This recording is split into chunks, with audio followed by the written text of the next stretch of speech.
Eu pediria uma salva de palmas para que a gente possa fazer essa homenagem.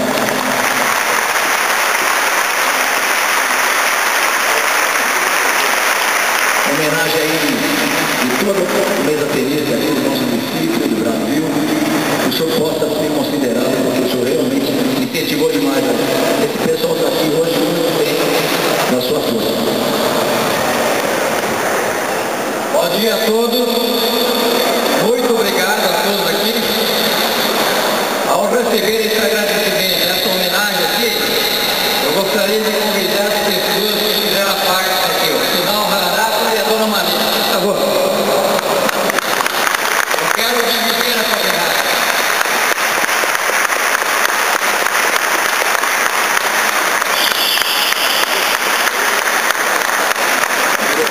Desde que nós resolvemos iniciar o Tênis de Mesa aqui com agitações, para, na verdade, ressuscitar, porque por dia foi várias vezes a tentativa de jogar no Tênis de Mesa.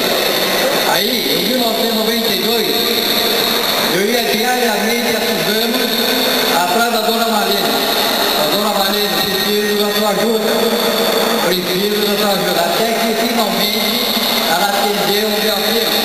E hoje, graças ao meu sonho e o sonho de todos aqui, nós temos uma realidade. Então eu deixo um recado para os jovens.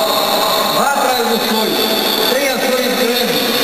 Se você não conseguir realizar o seu sonho, fique ciente de que você estaria abrindo